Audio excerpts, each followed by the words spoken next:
Natsuki backs away for a second before lunging forward and... Oh, I can't skip this. Okay. She's kissing me.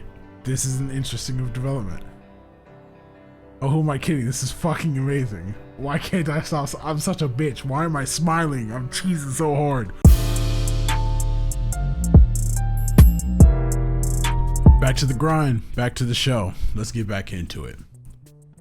Hey, all I'm saying is that it's cute how invested you get into the story. Natsuki grabs an egg and cracks it on the rim of the bowl, dropping the yolk perfectly inside. You see that egg, Neiman? Yeah. That's gonna be your skull after I'm done with you. Oh wow, I'm so scared. You should be. I paid no attention to Natsuki's empty threats. The bacon starts to buckle and curl. Grabbing the tongs, I drag and turn the strips, trying to get them as crispy as possible. I'm a bit tense after the fat splatters around, ready to burn me if I'm not careful. I should be fine as long as I keep my distance. You know, I was looking for paper to write my poem on last night, but guess what I found instead? Oh, please enlighten me. 3 whole stacks of that crappy shonen manga. What was it called again? Is this her sweet revenge? That manga is great. People only hate on it because it's popular. Or maybe, just maybe, you just have really bad taste. Come on, it's really not. Ow! Why do they do? They gotta stop doing that. Where like they want to simulate that something's happening in real time, so they'll give you some dialogue and then you get cut off. Like, stop doing that, bro. Like, that doesn't help at all. Out of nowhere, I feel a burning sensation on my arm. I think I got hit by the splattering bacon grease. Careful. Yeah. I just got caught off guard. Alright. She turns her attention back to the eggs. This is so embarrassing. Let's just get this over with so I can take a long shower. Maybe even a cold shower. Okay, maybe not. I'm not a psychopath. Maybe if I'm lucky, she'll slip up too and I won't look like a total idiot. I get back to my bacon strips, defeated for now. They're starting to look really crispy. I keep moving them with the tongs just to make sure I got every spot. Eventually, I deem them prepared enough and start distributing them between the 2 plates. Any ideas for drinks? Something hot. Well, I've got coffee, I've got a packet of green tea. Ooh, have you got hot chocolate? Oh, go check if we've got some. I open up the cabinets and eventually I find a box of hot cocoa powder. I start boiling the water. I guess we're in luck. I take out the box, shaking it in front of Natsuki. What the fuck is this? Is this the water boiling? This is terrible. Bro, turn this off. Oh god, this is actually horrible. She smiles at me while she continues to scramble the eggs. I open the cabinets and take out 2 mugs, 1 pink and 1 red. I don't need to ask where the bright pink mug with cat ears came from. Natsuki's preparing what seems to be the most fluffy serving of scrambled eggs I've ever laid my eyes on. She places the plates of eggs on the table as I continue to tend to our drinks. Hey, Neiman, come here. I want to teach you something. You see these wonderful crispy looking bacon strips? That's a lot more positivity than I was expecting. They're missing something. And what would that be? Seasoning. That's how you bring a dish together. Proper seasoning. Huh. I didn't know you're even supposed to season bacon. Well, if you're going to season it, it should be before you fry it up. I always like the sriracha and sesame marinade. Back when I used to... She's silent for a moment before pepping back up. But hey, live and learn. Some fresh ground black pepper and garlic salt will do for now. Season away then. Season away then, Master Chef. She starts looking through the cabinets, eventually taking out 2 containers of multicolored powder. I don't know what they are, I don't know what they do, and I have no idea where they came from. Have they always been there? I really need to keep a better track of what I have. With a pinch of each of the powders, she starts distributing them among the strips. From where I'm standing, it looks like some kind of evolved witchcraft. I hope she's not trying to poison me. Guess that's the difference between my cooking and hers. She does it for the art, I do it to survive. Well, I do it to try to survive at least. She slowly steps away from the dishes. It's ready. Well, let's just get these drinks finished up and we'll dig right in.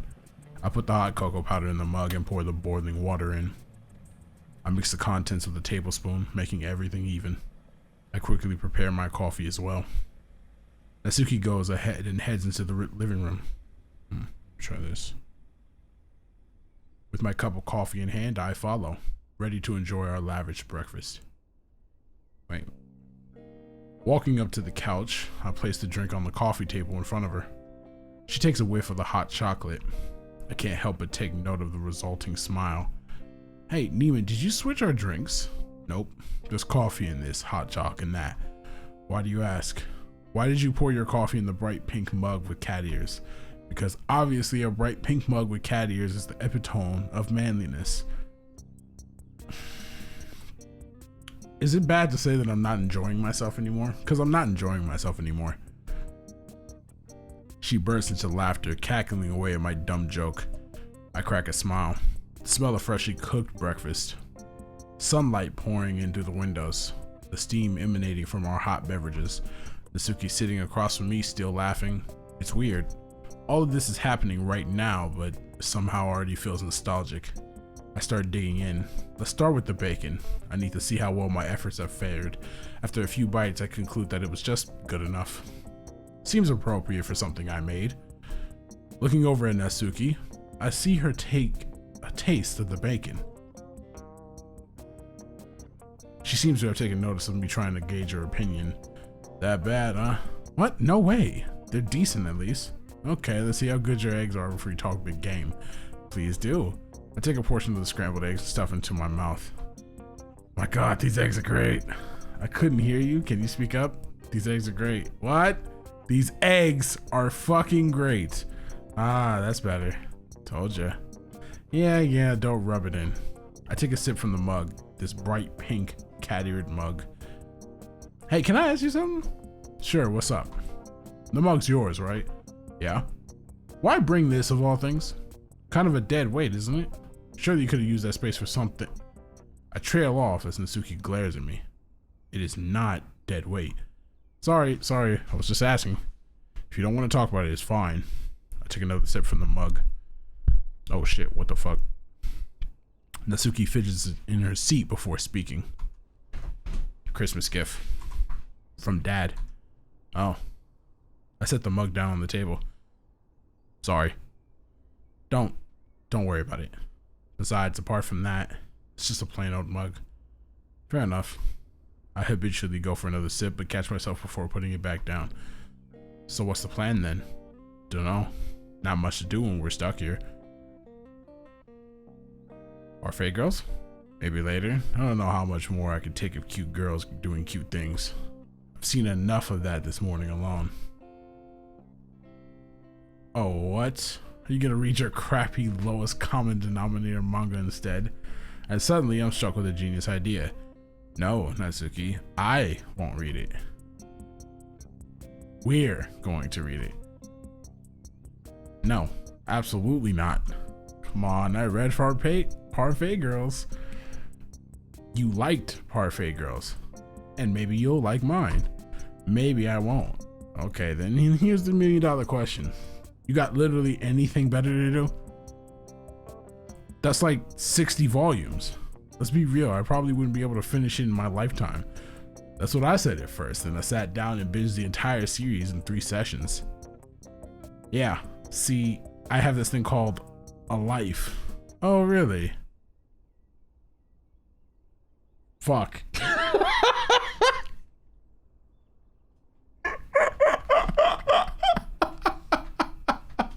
Bro.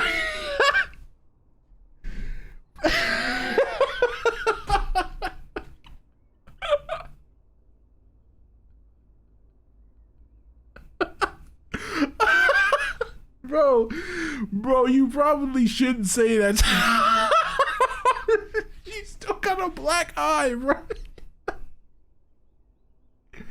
Oh no.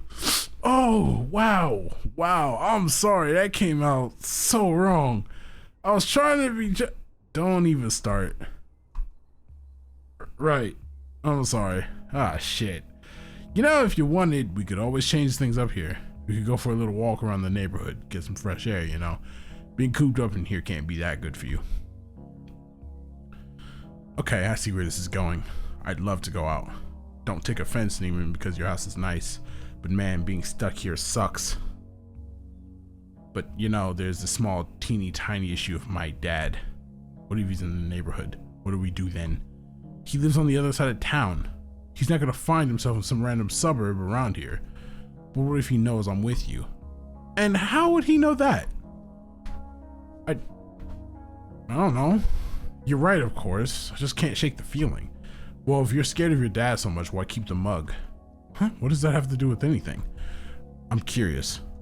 Why would you keep a memento from him? Natsuki flinches back.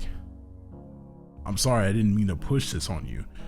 You wanted to hear it, so the stupid mug is probably the closest thing to a Christmas gift he got me in years. I don't know why he picked a mug of all things, must have been the bare minimum, but I guess it gives me some kind of reassurance that even despite, well, everything, he's still my dad. How can you say that when he beats you? I don't understand how you could just, I can't help it. Being stuck with the asshole my whole life has done this to me. It's made you complacent is what it's done. See, this is one of my biggest problems with every single Doki Doki mod, is that when people start writing, like when people write how we're supposed to act, it comes off as such a like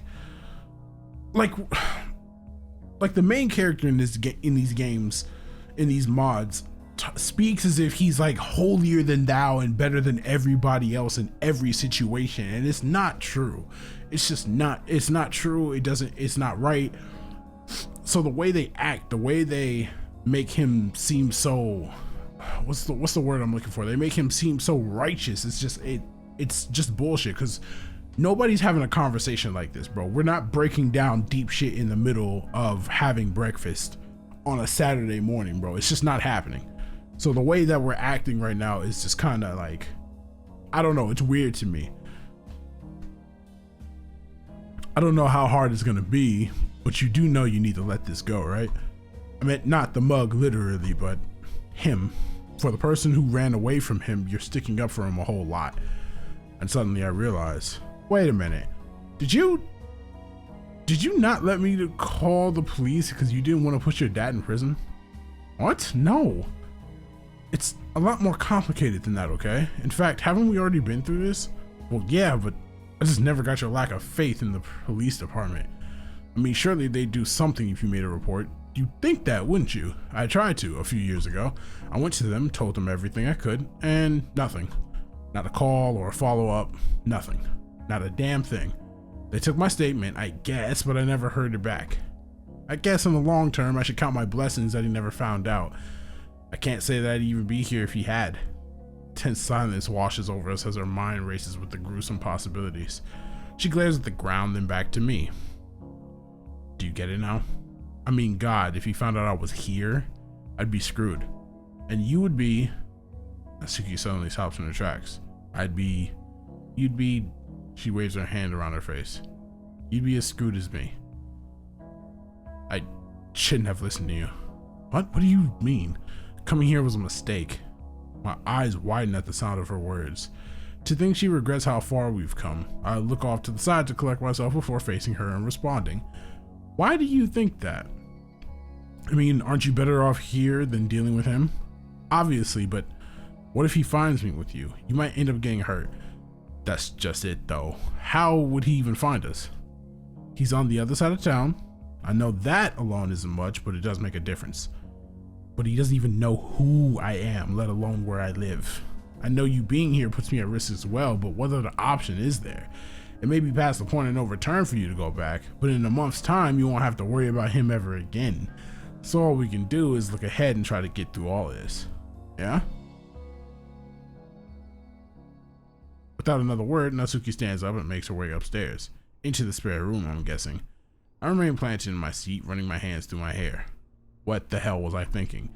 Bringing up her dad like that, it wasn't my place. I stand up and consider following her, but I stop myself in my tracks. Opting to occupy myself with something, I head into the kitchen and start transferring yesterday's clean but damp washing into the dryer. Did I mess this up? I don't think so. I'm doing the right thing. I know I am. Sure, there may be a few kinks that need to be ironed out, but it's better than leaving her with him. I get the last of the clothes into the dryer and start fiddling with the options. Having configured it to the fastest option I could find, I press start and the machine quickly rumbles to life. But what do? How can I fix this? My mind immediately jumps to Sayori. She might know. Sayori's always had a knack for cheering people up, but maybe I shouldn't involve her in this. I can't always use her as an emotional crutch, especially not when she can barely keep herself together. Maybe Yuri? No, she can't know. Well, I guess I can make up some kind of story to explain to her, but even so, how much relationship advice would Yuri be able to give? So what about Monica? I imagine she'd probably know the most, well, not relationship, but friendship advice. But she has more than enough on her plate already. Don't want her to stress out anymore. Looks like I'm on my own here. And see, this is the problem. This is what's gonna make shit go bad. I can already tell what's about to go on. This is about to make shit go bad because for some reason, again, writing makes our character seem like he has to do everything alone like some sort of macho man. That's where shit goes bad. You have to get people involved. You need help. What would Natsuki appreciate? I could make her dinner, but it's not like that affirms anything.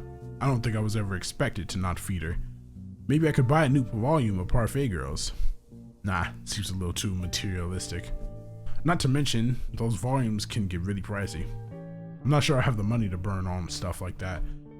Noticing that the dryer is quieting down, I assume that it's finished its job. That was fast. Dob? Did I say dob? Job. That was fast. Opening the drawer under the sink, I grab a large bag and start stuffing the now dry clothes into it one by one. You don't have a hamper, bro? Like a little basket? As I get the last articles of clothing in, something catches my attention. Natsuki's school blazer, the left sleeve ripped at the seam. You better not fix that shit, bro. Stop. Stop being a weirdo. Natsuki looks up from the copy of Parfait Girl she was entrenched in. Oh. Hey. Hi. Do you need something? I just wanted to check up on you and see how you're holding up. I'm fine. That's good. I've got your clothes, by the way. I heft the bag into the room, propping it up next to a suitcase. Oh, thanks. She proceeds to try and shut the door to the room, but I stop her with my foot. You mind? Wait. Her left eye peeks out from the little crevice by the door. What? I shove her blazer through the gap. I saw this when I was going through the clothes and thought if you're up to it, maybe we can try to fix it up. I dug out some sewing stuff from my parents' old room. Got it set up downstairs. We do have to go to school on Monday, so she slowly opens the door. Natsuki stands in the doorway, leaning on its rims. Do you even know how to sew? First time for everything, right? I crack a shaky smile. I know a bit about it, but I've never actually sewn anything. Guess we'll be learning together then. She lobs Parfait Girls onto the futon before handing the blazer back to me. Yeah. I take the lead, heading downstairs.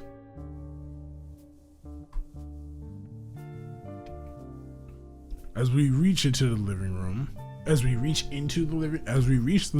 I take a seat on the couch, pointing towards all the stuff on the table. String, needles, this thing. I motion towards what I can only describe as a thumb-sized cheese grater. A thimble? Sure. Yeah, probably. Well, looks like you got everything we'll need. Short of a sewing machine anyway. Good, good. I set the blazer down on the table, moving the sewing utensils to the side to make space for it. Natsuki takes a seat beside me.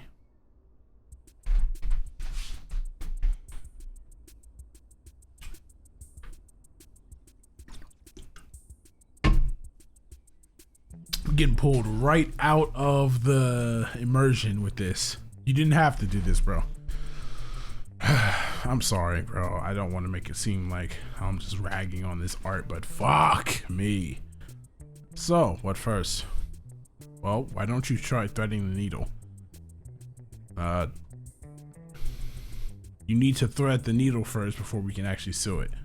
Just as soon as I figure out what you mean. She sighs, picking up the string of the needle. Look, you see the needle? Look at the top. The little hole. Yeah. Now you take the thread, and it's called a thread, not string, and you push it through the hole. Alright. She hands them both to me. I take the needle in one hand and the thread in the other. Closing one eye, I very slowly try to poke the thread through it.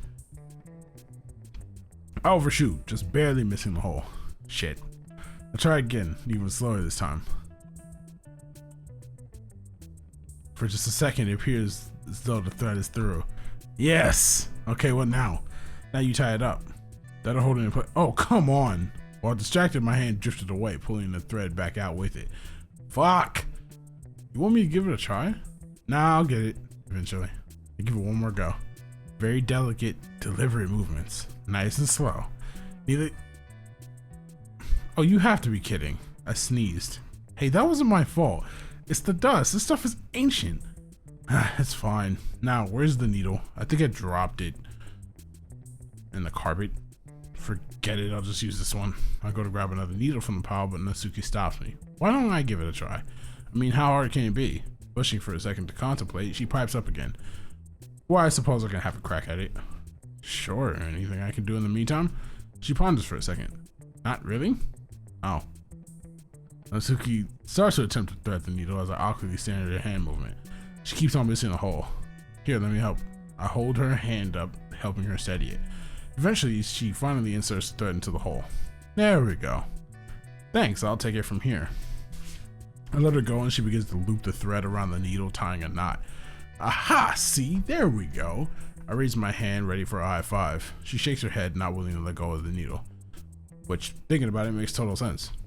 I solemnly lower my hand. She begins running the needle through the blazer, connecting in and the sleeve. Each movement causes her to notably tense up. A bed of sweat cascades down her forehead. I should probably help out. Natsuki, how about I give it a shot now? Are you sure you won't screw it up? Mostly? Good enough. You know what to do? Yeah, I've been watching. Here you go. She hands me the needle, careful not to pull on it too hard. Taking over, I pull the jacket sleeve and hold it over the seam. Carefully, I push the needle through, pulling it out of the other side. You managing? Just being careful. I push it back up towards me and begin repeating the process. Hey, now you're getting the hang of it. I know, right? Surprised myself a little.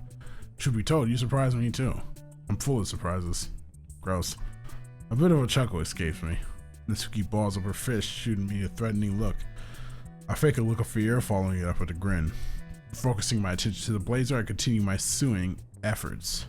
As I'm moving the needle through the sleeve, I accidentally prick my finger. Ow! I instinctively go to suck the blood drawn from my horrific injury. You dumbass, this is what this is for. She holds out the thimble.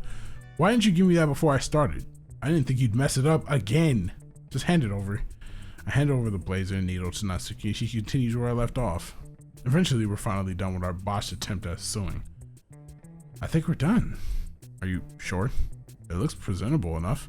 The sleeve is holding up fine, so I guess. She slowly puts on the blazer, trying to make sure she doesn't rip the stitches open. So, what do you think? Well, it's functional? It looks bad, doesn't it? No, I think there's a charm to it. Like ripped jeans. You know, I don't know how comfortable I am taking fashion advice from you. You can always take a look yourself. I grab my phone and point at the camera at Natsuki. Say cheese. Wait, what? Dude, what the hell? What? It's just a picture. Yeah, but you gotta warn me first. I did. I told you to say cheese. I meant a proper warning. There's a lot of steps involved in taking a good picture. I don't want to look bad. I don't know. I think you look great. I shoot her a gentle smile. She flinches back, her cheeks turning a bright shade of red. Don't be stupid. Just take a look at it yourself.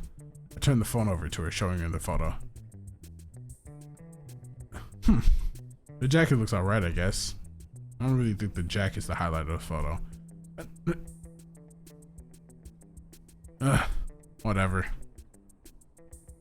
Natsuki takes off the jacket, mumbling under her breath. I can't help but laugh at her inability to receive compliments. She sets down the blazer on the arm of the couch. We both take a seat, relaxing from the mess I was trying to sew. I try to strike up some conversation, but our early argument is still hanging over me. Well, now is a good time as any to own up to your mistakes. Hey, Natsuki. Yeah? I'm sorry for what I said today. It was way out of line. Don't worry about it too much. I get it. This whole situation is just so complicated. She goes silent, seemingly contemplating what she's going to say next. So, we've got time to kill. Like, a lot of time. TV or Parfait Girls? Hardest question of my life. Just kidding. Parfait Girls. Obviously. Man's a simp. He's actually a simp. Not even trolling. He's a simp. Simpity simp. Which is fine. But he's simping. With volume 3 done, Natsuki reaches down to place it back in the box. Alright, I give up. Let's does just get better and better. See, it just took a little time investment. Come on, say it. Just say you like it and be done with it. Well, not done, we haven't finished it, but you know what I mean. But I already said I liked it. I fake a hearty sigh. It's really good. There, that's my final answer. Are you happy now? Very. I think it's time to get up. If we sit here any longer, I fear we might leave a lasting imprint on the couch. Not to mention it's dinner time. What do you fancy? What have we got?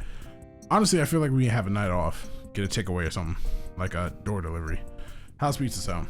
Ooh, that sounds nice. You sure you can afford it? It won't break the bank. I can chip in, you know. Nah, it's on the house. Besides, it's just for tonight, like a reward since we did something productive, like one of Pavlov's dogs. I'm shocked you even know who Pavlov is. I'm not stupid, you know. I heard Yuri yamming on about it once or twice. So you do listen to her. By the way, heads up. Taking my phone out of my pocket, I'll lob it in her direction. Luckily, she catches it. What's this for? You sort the pizza out. I gotta go to the bathroom. Passcode's 1105. Pick what you want. I'll just have I don't know, you can pick for me too. But $30 is the limit. Got that? Clear as day. Actually, did you say 30 was the limit or was it 40? Oh, shush. Natsuki burrows herself on my phone as I head upstairs. As I head downstairs, I notice that Natsuki's turned the lights off and the TV back on, legs cross-resting on the coffee table. I step over her in order to take my seat. You took your time. Nature calls. So what'd you get? Oh yeah, large Hawaiian to share. Oh no! Some sour cream and onion sauce, breadsticks to go with that, and a big bottle of lemonade. Should be here in 10-15 minutes, give or take. As delicious as it sounds, my mind immediately jumps to the price. Oh god, how much? As she returns my phone to me, I get my answer in the form of an email receipt. Oh, that's not that bad actually. Plus I tipped the guy, I hope you don't mind. It sounds like a feast. So what you watching? Oh, you know, just some trashy soaps. Really? I thought they only aired during the day. Reruns. I think they're called an omnibus, where they rerun a bunch of episodes at once. Right, I forgot that happens. I don't really watch TV. It just feels outdated, given that you can stream almost anything you want. Suits my non-schedule better when I can just put something on whenever. Funnily enough, I couldn't really buy those subscriptions. So, cable TV, that was my only option besides rewatching old DVDs. And I wore those out pretty quickly. Hey, don't give me that look, it's not all that bad. They only had 2 helicopter crash subplots in the show. I aspire to reach that level of self-control. Natsuki flinches, stiffening up like a board. I peer out of the window and glimpse a lanky teenager with a backwards cap walking back to his car. Hey, it's okay, it's just the pizza guy. Oh, I think the asshole gave me an actual heart attack. He could just use the doorbell. Heading to the door, I grab the pizza and bag off the porch and head back inside. Oh, here it is. Pizza, lemonade, and all the other stuff I already forgot you bought. Well, put it down already. Let's dig in. Natsuki rips the box open. Taking a slice for herself, she slathers in sour cream and onion sauce before stuffing her face. I retake my place on the sofa, grabbing a slice for myself. We sit quietly, just appreciating our food and the garbage TV.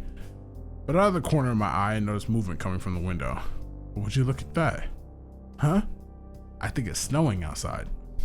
Wait, are you serious? She eagerly sprints to her feet and makes her way to the window, abandoning her slice of pizza as she does so. She presses her face against the glass as she looks on in awe as a little flecks of snow falling from the sky. No shit, we never get snow here this early. Must have been a couple years at least. Haven't seen snow before November in a long time. I wonder if there'll be enough to stick.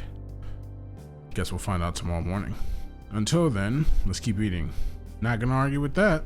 She jumps back on the couch and quickly grabs another slice. As I try to reach for the lemonade, I see Natsuki quickly open the bottle and take a swig. Hey, come on, use a glass.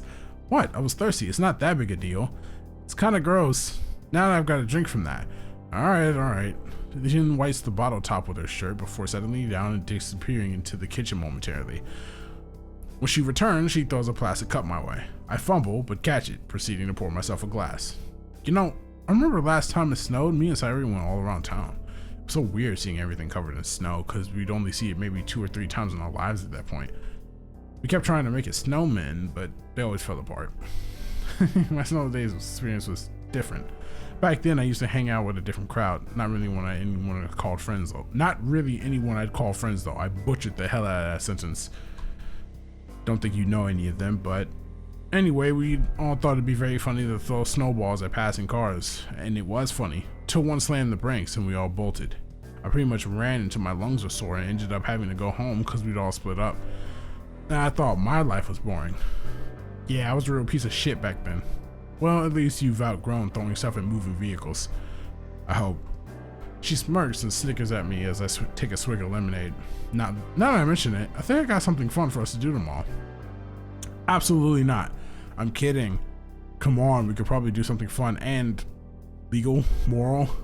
Hell if I know. What have you got in mind? You can throw snowballs at me instead. Deal. But only if I get to do it when you least expect it. I heave an exaggerated sigh. If it keeps you from throwing them in cars, sure. I reclaim a couple more slices for myself, leaving the last few for Natsuki. We both stuff our faces in silence. Unsurprisingly, the pizza is finished within a matter of minutes. The breadsticks go ignored. So, what do you think we'll do after Dad's out of the picture? What do you mean? Like, where would I go? I mean, it's not like we've thought it through to that point yet, and it's something we're gonna need to talk about either way. Okay. Do you have any family members nearby or know any friends who'd let you stay at their house? Natsuki eyes the ground timidly, not really sure how to respond. Well, my mom's side of the family lives about 400-ish miles away. I thought about that for a long time, running from home and finding my way there somehow. But they never had a clue of what was going on, and I was scared they wouldn't believe me. But obviously, being stuck with Dad, I always thought it'd be impossible. Until you got me away from him. Now it feels like a distinct possibility. Long-term solution, you know? The problem is, I don't think I've seen any of them in maybe 10 years. And after Mom, yeah, I don't know. Her head turns to face me as her eyes meet mine.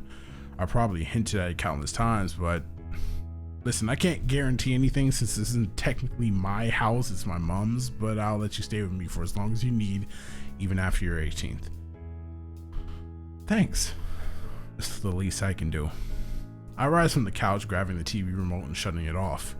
Well, if we want to enjoy the snow, we should probably get some sleep. Yeah, I'm completely out of it. Natsuki stands up, starts gathering the empty dips and stuffing them to yesterday's carrier bag. Quick to step in, however, I stop her. Huh? I'll take care of it. You can get ready for bed. I'll head up myself in a minute. You sure? Yeah, I got it. Natsuki nonchalantly shrugs. Go for it. And with that, she makes her way upstairs. Taking the empty pizza box, I rip it up into parts and stuff them into the bag.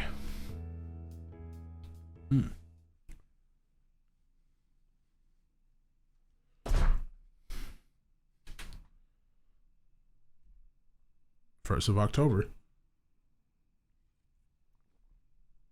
These days go by so fucking slow. Like there's so much like talking and content. Holy shit. Hey, dumbass, wake up. Huh? Opening my eyes, I'm greeted by Natsuki hovering over me. What's going on? The snow stuck. Huh? Oh, really? Yeah, I haven't even gone out, but it's really piled up. That's neat. Come on, let's go check it out. What's the time? Like midday. Just give me 5. God, you're a really heavy sleeper. No way you're just gonna sleep for another 3 hours. Come on.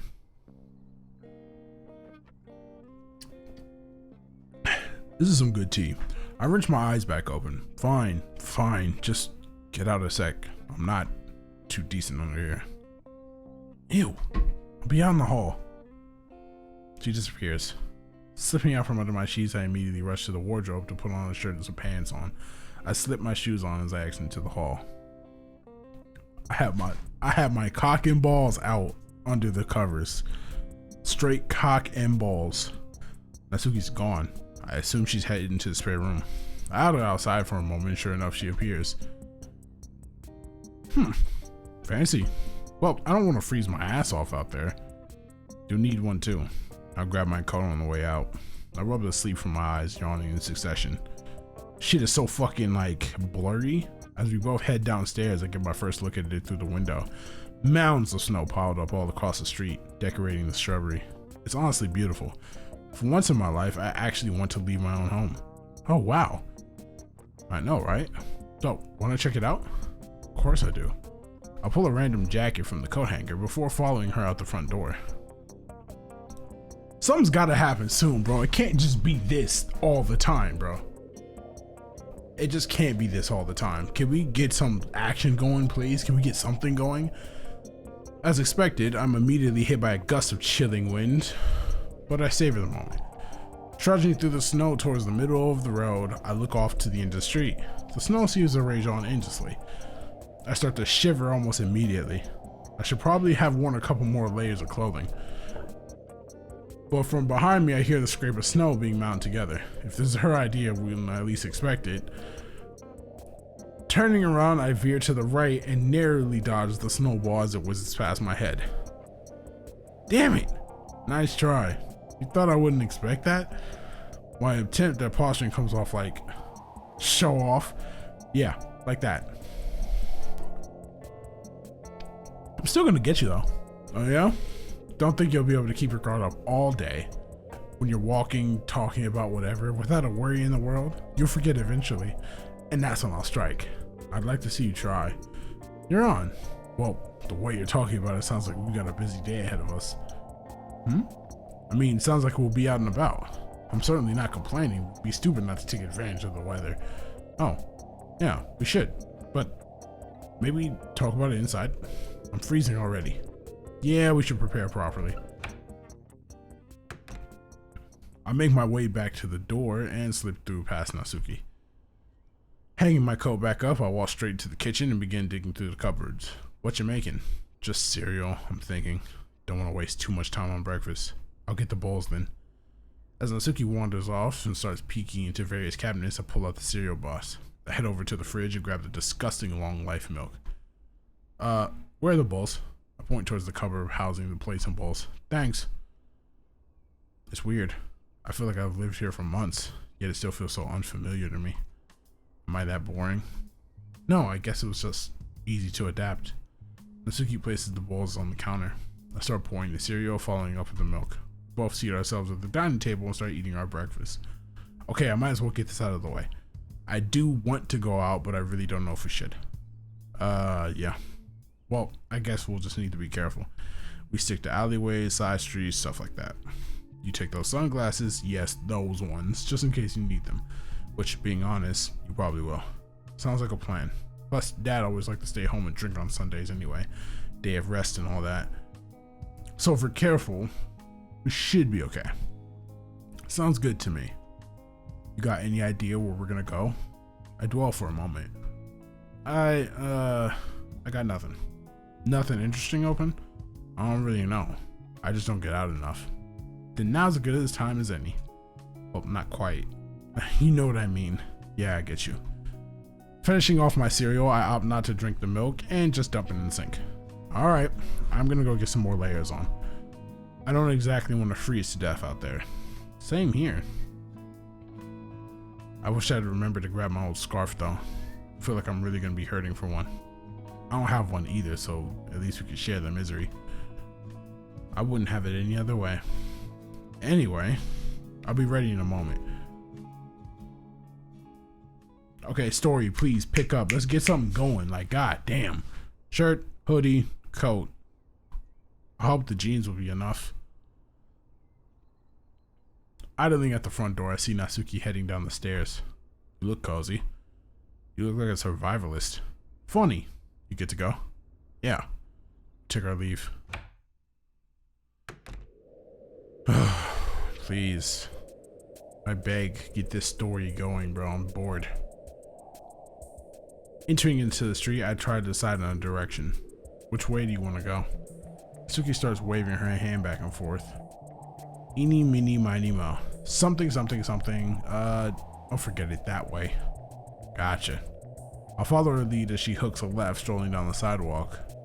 Before long, I catch up and begin walking parallel to her. She's absent-mindedly holding her arm out, shoveling snow off the hoods of the parked cars as we pass. Bored already? Huh? Oh, don't know. Wasn't really thinking. Without a word, Natsuki seems to take charge of the walk and steers us right, up an alleyway wedged between two houses. I take it you have no idea where we're headed. Nope. Well, I guess we'll see where the wind takes us. Literally, I feel like the wind's gonna sweep me off my feet. I can make those arrangements for you, and I can make your funeral arrangements, dick. Huh? Out of nowhere, the creaking of a swing set cuts through the howling wind. I take a left. Natsuki follows. Oh, hey, over there. What, the snowman? No, the playground. What about it?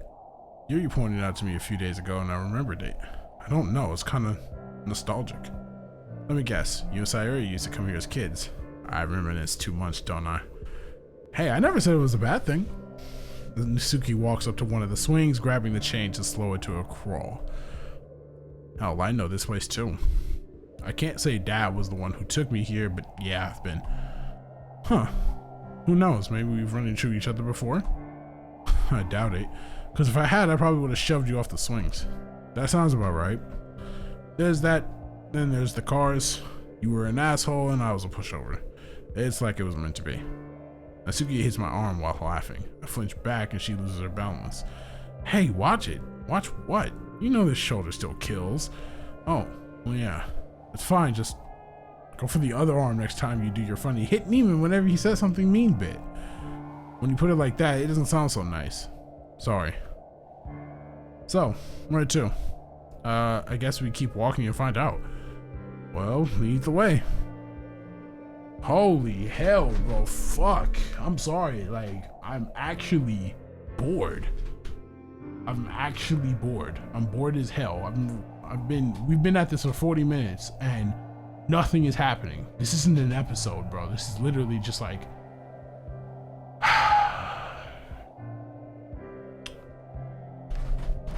let's keep going. She does a little leap back onto the pavement, continuing along the path. She starts walking on her tiptoes just to shovel snow off the roof of an SUV that's just a little too tall for her. I catch up to her, nearly slipping on the icy step. However, I manage to right myself just as Natsuki turns to me. Smooth. You know me, smoother than a baby's butt. Like, you know what? I'll just let that one go. It's better that way. I'm pretty sure whatever snarky comeback you'd say would probably be worse. You're such a loser. And here you are with me. What would that make you? Loser by extension? Honorary loser? Shut up. Loser light? Oh my god. Okay, I'll stop. Carry on walking along the path. So far, so cold. I feel a gust of freezing wind having upon us, throwing me off guard. We try to brave it out, maintaining our brisk pace. The cold breeze starts picking up, attacking us directly. I see Natsuki shivering in her boots, her body tightening up, trying to stave off the cold. I'm not faring much better as I start rubbing my arms, attempting to maintain an illusion of warmth. Hey, Neiman, is it just me or did it get a lot colder? No, I feel it too. Maybe we should camp out somewhere warm? Yeah, let's go.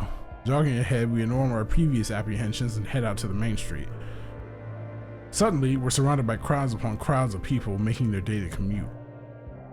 Bro, I look away for a moment as the groups of what look like tourists separates us. Looking around, I can't seem to catch a glimpse of Natsuki. She's gone. My mind begins to race, thinking of all the worst possibilities. I walk ahead, trying to find her. Natsuki? Nothing. I begin to pick up the pace. Natsuki? Neiman? That's her. Natsuki? Neiman? I see her being pulled into another group of tourists. What's got you so... Before she gets swallowed by the crowd once again, I take a hold of her hand, pulling her close. Jeez, Nat, stay close. Don't be such a worrywart. The people won't kill me. Yeah, right. Sorry, just, yeah, I get it. Let's just find somewhere to chill for a bit. I'm pretty sure chill is the opposite of what we want, right? I let out a tiny chuckle. Sure. We walk along the sidewalk, surrounded by strangers on their phones. I feel a tickling sensation in my palm. I didn't notice. Her hand is still in mine. There's a cafe over there. What do you think? Oh, sure, I could go for some coffee. She pulls me by my hand towards the entrance.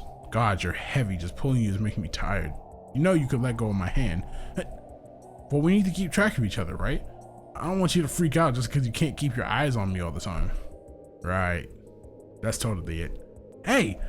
Wipe that stupid grin off your stupid mug. Stupid. That's a lot of stupids. When talking about you, I'll need every stupid I can get. When we finally make it to the cafe, she suddenly pulls her hand away from our grip. She then insultingly rubs the palm of her hand on her coat. She smugly struts into the cafe. I trail behind, clouded by my defeat. You just walked into the cafe without the fucking glasses?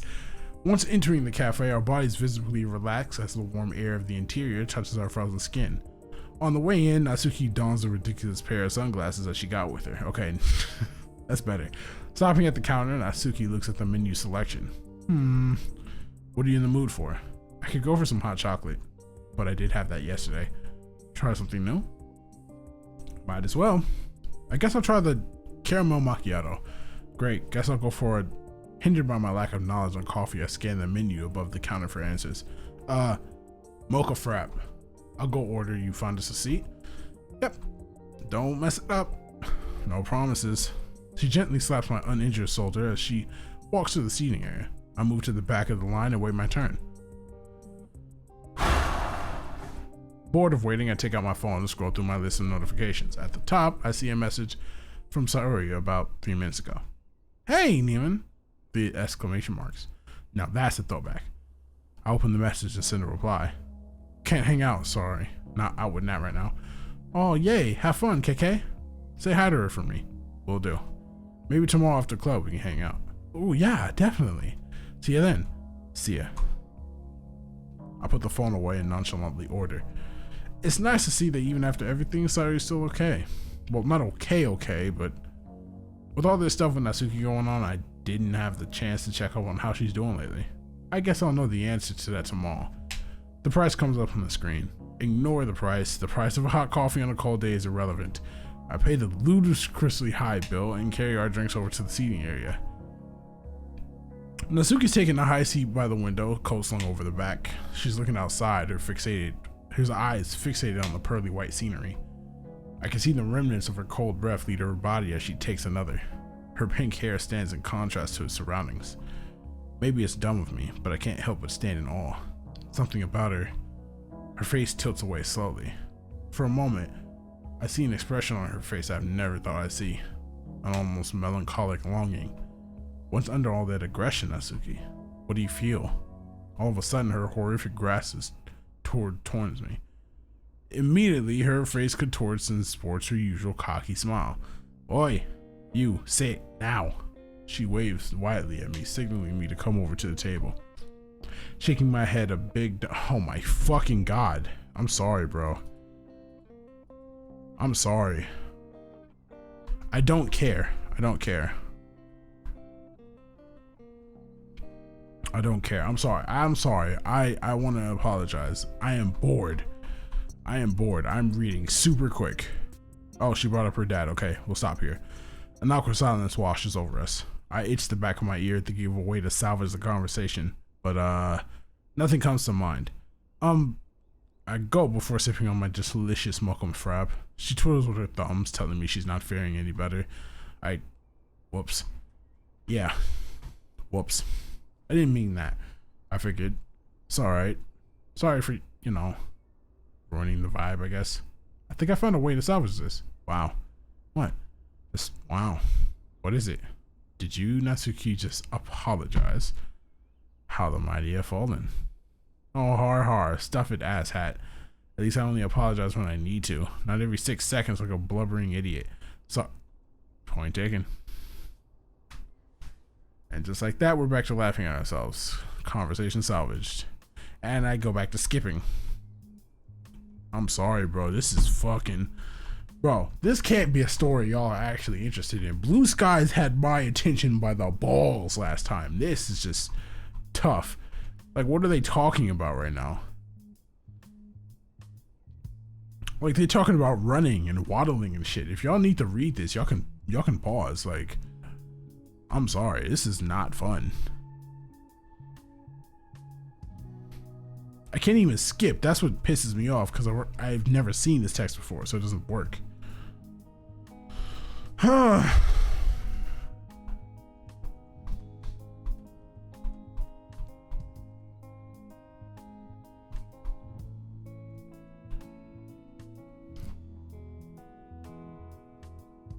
Okay, we're back outside. Hopefully something fucking happens, please, I beg.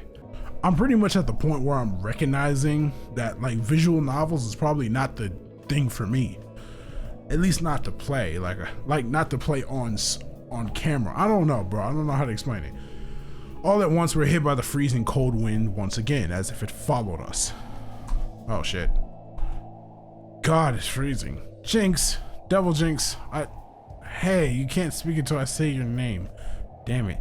Looking for a way to avoid frostbite, my eyes turn to a local clothes shop. Desperate to try to avoid the cold, I point at it in hopes that she'll take pity on me. That store over there probably has some nice heating. Fancy some window shopping. Yeah, some window shopping.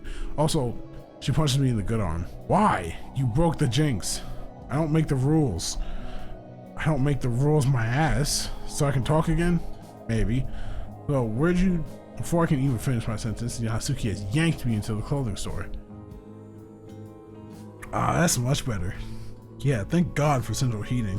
Tell you what though, since we're here, we could probably pick up something and keep us warm. Good call. Well, starting to think you enjoyed being frozen. Not particularly. Anyway, first order of business, I pulled 2 pairs of soft, fluffy black gloves off the shelf nearest me. Like them? Love them. Good, because they're the cheapest ones I could see. She scoffs, mockingly dropping them as though they're contaminated. Ew! Ouch, right in the bank account. She kneels down to pick them back up and immediately turns to the counter to pay. Not your bank account.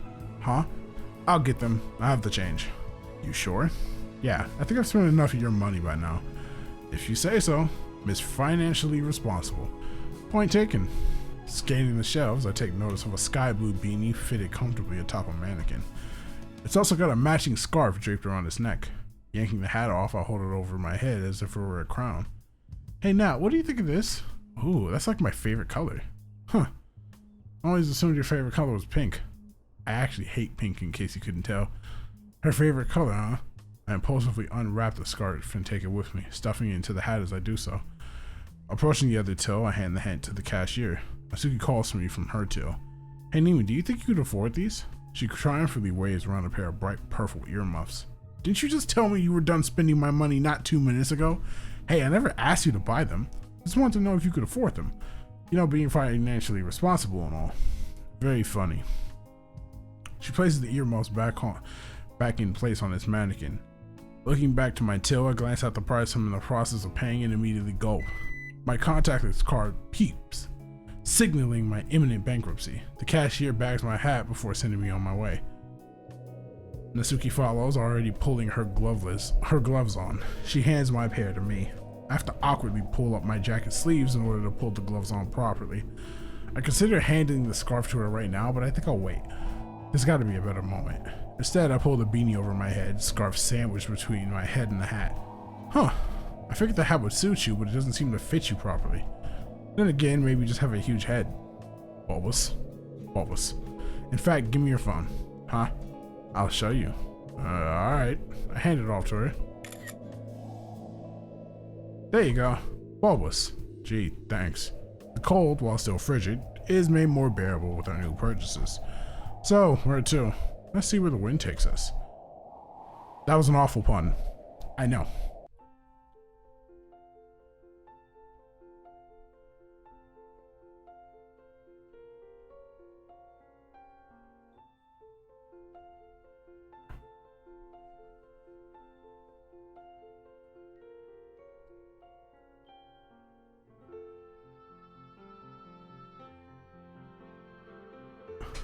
Okay, I'm actually kind of enjoying this for some reason. Why?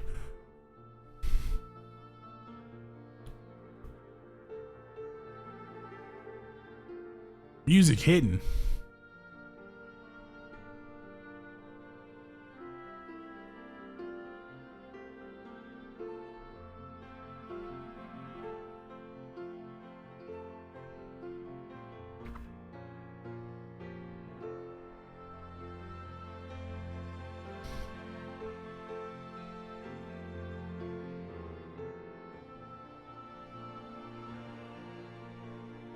She ate that whole pizza in one frame. Holy fuck.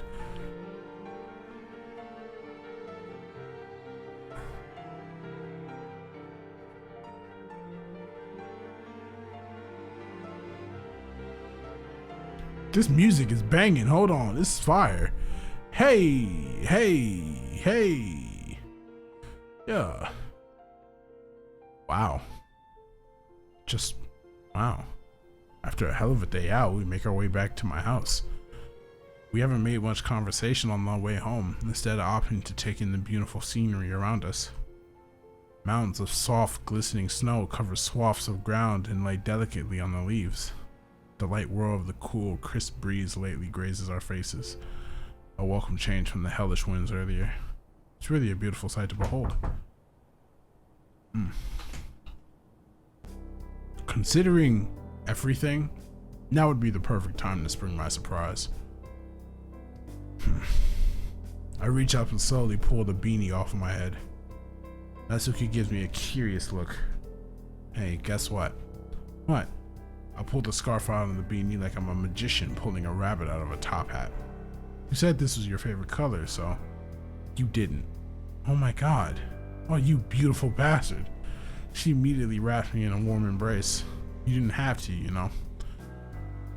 I wanted to. It was pricey, but worth it to be called a beautiful bastard.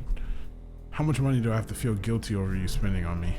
I separate from Natsuki, looking for the price tag on the scarf. Oh, that doesn't look right. Wait a second. I dig into my pocket, looking for the discarded price tag for the beanie. That's the exact price I paid. Oh no. Or none, apparently. Huh? You know how I hid it and I have to surprise you with it? Yeah? Well, I guess the cashier didn't know it was there, and I was too distracted to notice. Natsuki does a double take. You shoplifted the scarf? Accidentally? Oh god. You idiot. Only you could accidentally steal something. I have to take it back, or at least go back and pay for it. Natsuki goes silent. Wait, if you do, what if they call the police? I don't think you should risk getting yourself in trouble over this. God, I don't know. It was a mistake. Shit. Did we keep it? I looked to her for advice. It'd be safer to, right? I should at least pay, but I don't know if I can even afford it after our dinner. Maybe we should, you know. She dons her ill-gotten scarf. Forget about it? I suppose. Hey, at least it looks nice on you. Crime has never been so pretty. Thanks, Eamon. Even if you did accidentally steal it, it's a nice gesture. She gives me a grin, and we resume our walk back home. Bracing for the cold, I pull the beanie back over my head. I consider trying to carry the conversation further, but the silence is nice too. At least I can weigh my options regarding the scarf. I could return it, or at least pay for it and apologize, but on the off chance that the police get involved, I'd be fine with it normally, but considering it's Natsuki's, yeah, I probably shouldn't. At least for a sec. Okay, so something did happen. I guess this is worth it. History. I got cut off. All right. Fuck, I hate shit like this, but let's get into it. Hold on. Take a sip, cleanse the palate. I love you. Oh, that's... Wait, what? I stare at her, my expression filled with bewilderment. Nat? Yeah, that's me. Did you just... Huh. Natsuki? I had to get it off my chest at some point. Wow. I stepped back for a moment, still trying to register what I've just heard. My body, ignoring the layers of warmth put onto it, begins to shiver. My heart is pounding against the edges of my ribcage. Don't look so surprised. After everything that's happened, after everything that, you know, you've done for me, anyone in my position would be stupid not to. So yeah. Fuck, I think I might actually love you. I'm sorry. Oh my god, do you ever stop apologizing? Just say you don't like me back and let's get this over with. Better than leaving me in suspense. Wait. I didn't mean it like that. Oh god, just give me a second. My mind can barely process what just happened. Natsuki just confessed to me. I didn't even think for a second she might reciprocate. But here I am, standing here not saying anything when she's made the first move. I have to say something. I mean, I love you. Too. I love you too. Obviously. You do? Of course I do. I'm just kind of stumbling over my words because, I mean, really? You do? Of course I do. I've said it twice now. Well, great. I throw my hands up in the air. I love you. I love you too. Holy shit. Okay, I'm not doing this. It feels weird to say anything else now. I mean, I love you just sounds so natural. Why are we, well, not shouting, but sort of raising our voices? I don't know. Should we stop? Might be an idea. Okay. Our game of whatever this is concludes in laughter. Natsuki backs away for a second before lunging forward and... Oh, I can't skip this. Okay. She's kissing me. This is an interesting development. Oh, who am I kidding? This is fucking amazing. Why can't I stop? I'm such a bitch. Why am I smiling? I'm cheesing so hard. She backs away, still giggly. But then Natsuki turns and goes to wipe her eyes. Oh, you asshole, you made me cry. Oh, good tears, right? Of course they're good tears, idiot. This is just a really exciting thing for me. Okay, sorry. Even though it's happy tears, I still instinctively put a hand on her shoulder. So, forgive me for asking, but does this make us, you know, a couple? You know what? I think it might. Perfect. Clearly already bored of our new relationship, Natsuki turns away and starts shoveling snow off a nearby parked car. Damn. Relationship. That's gonna take a what? What the fuck? Oh, she got me. From what seems to be thin air, however, a snowball hits me square in the face. I recoil, stunned. Oh, you son of a bitch. Right in your dumb face. That's it. She wants a snowball fight? I'll give her a snowball fight. I duck for cover behind a bush as she's already packing another. I begin to collect my own. Her footsteps crunch in the snow as she creeps towards me. As I poke my head around, I'm clipped by her next snowball. Returning fire on her, I hit her square in the back as she retreats toward the back of the car. She lets out a yelp and falls to the ground. Suki, now on her hands and knees, holds her back in pain. Oh god, are you okay? Oh shit.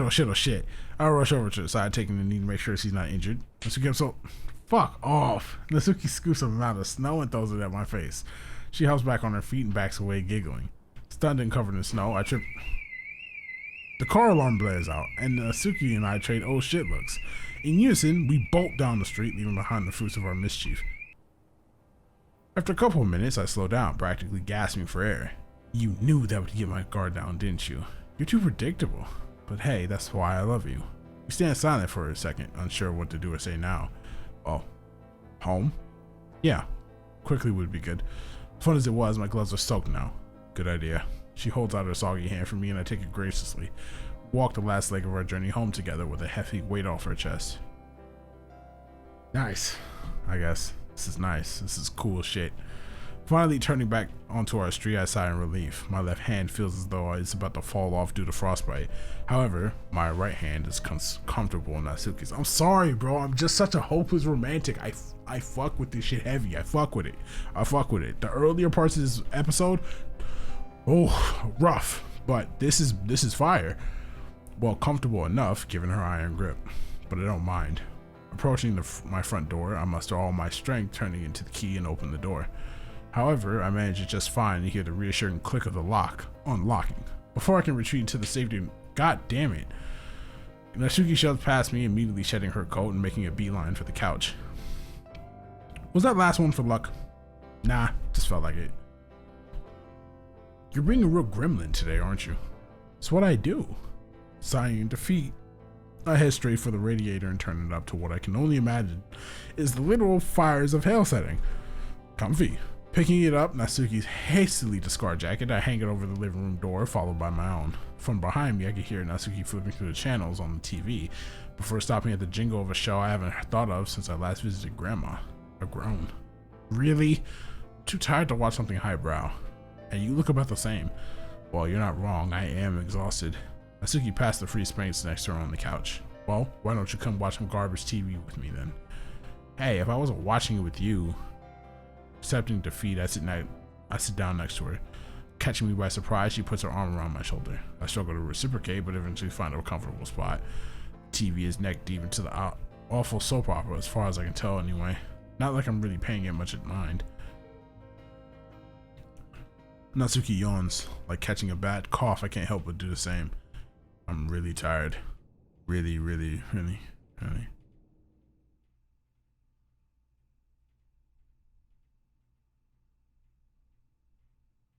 Okay, it's Monday. All right, cool. The relationship shit is worn off. Can we get some drama going? I know I can feel it in the back. Waking slowly from my nap, I turn to realize that Natsuki is still fast asleep next to me. Groaning, I realize what day it is. Monday. School day. Turning to Natsuki, who's loudly snoring, I can't help but notice her black eye. Well, miles better than when it was when I first saw it. It's still a little worse for wear. I just wonder if she'll be able to cover it up well enough to risk school.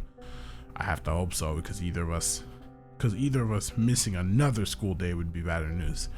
Shit. Well, if we're not already too late, that is. I clumsily reach over towards the coffee table, trying to pinch my phone without disturbing Natsuki too much. 7:03 a.m. Yeah, we're definitely going. Well, now's as good a time as any to get myself ready. First things first, though, I have a pink furball lashed to me that I don't dare wake. With the precision of a bull in a china shop, I slip away from her grasp and rush upstairs. Maybe she didn't notice. This should be fun. With a towel around my waist, I vigorously scrub my hair with another as I enter my bedroom. After drying my hair, I dig through drawers for my school uniform. Bingo. As I get myself dressed, I hear the ever-familiar creaking of my stairs. Maybe she did notice. Just as I finish fiddling with my tie, Natsuki pokes her head through the door. Hey. Hey. How you feeling? In general? Well, that too, but I was more asking about your thoughts on heading to school today. She takes a second to answer. I could try. What about your eye? And your dad? Well, it mostly depends on how well I can cover up this. She points towards her eye. Yeah, the swelling isn't nearly as bad, right? Think you can cover it up? I can make a decent effort. I've gotten pretty good with makeup the past few years. As for my dad, I don't know. I don't think it'll go as far as to confront me at school. Too many witnesses. Dad always liked to behave in public. Our family is nobody's business or whatever. But if something is up, we can always hold up here and get our work somehow. I quickly regain composure before she can notice my demeanor shift. And you've got all your uniform, right? Nothing missing? I checked. Jacket looks good enough. Yeah. Oh, and by the way, I'm feeling pretty alright. Well, that's great. Thanks. Talk to you when I'm done. She disappears and I hear the bathroom door lock from across the hallway. Interesting that neither of us addressed the elephant in the room. I shrug it off and resume my preparation.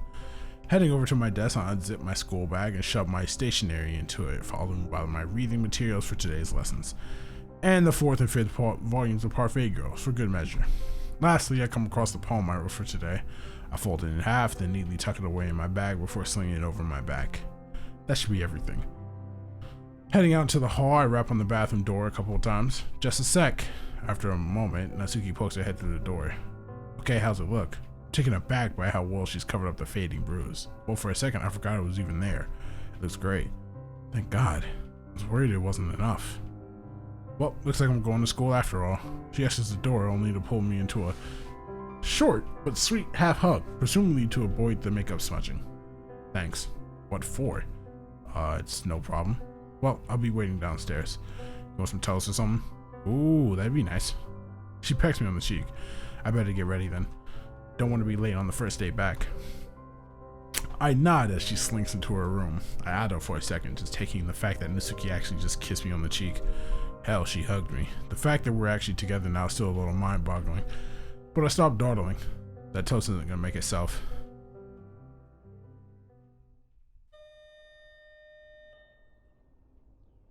The final bell rings, signaling the end of the school day. The students around me are waiting to go, all pile out through the door. While it was simple enough to catch up with what I missed up on Friday, I can't make it a recurring habit.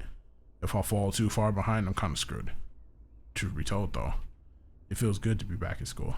Not because I particularly enjoy it, but because the rigid timetable gives me something to do. Something I think I desperately need, given how erratic the past few days have been.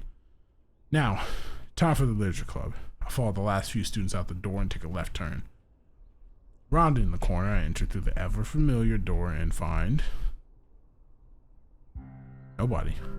I don't think I've actually ever been the first person to arrive at the club before.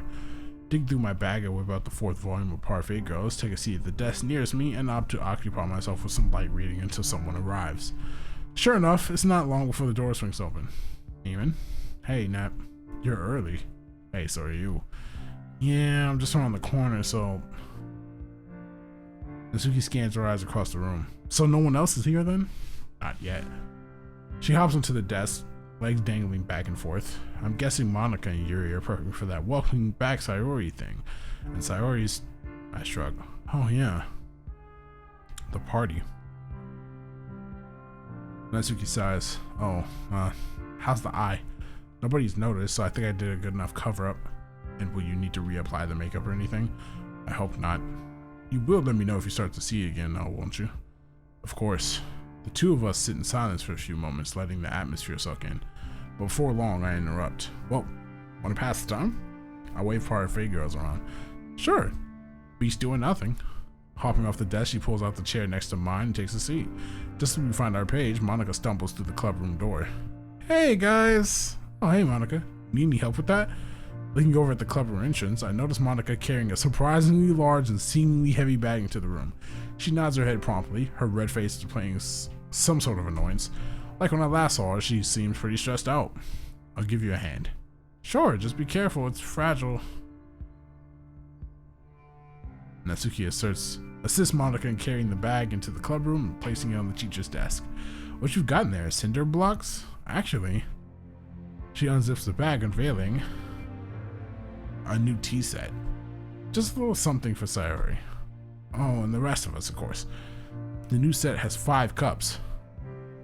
One for each of us. Our names painted on each in a different color. The new teapot has literature club written in script across the middle on each side. I mean, it's nice and all, but is this really a gift for Sayori? I don't think I've ever seen her show an overt interest in tea. Sweet. It looks great, Monica. What's that for? Oh, this? She pulls a decorated card out of the bag, handing it our way alongside her pen. This is actually something I need to catch up with you two on. Yuri and I have already signed it. Welcome back. We know how things... Yeah. Signed it, bitch. Looking over to Natsuki, her expression screams too much.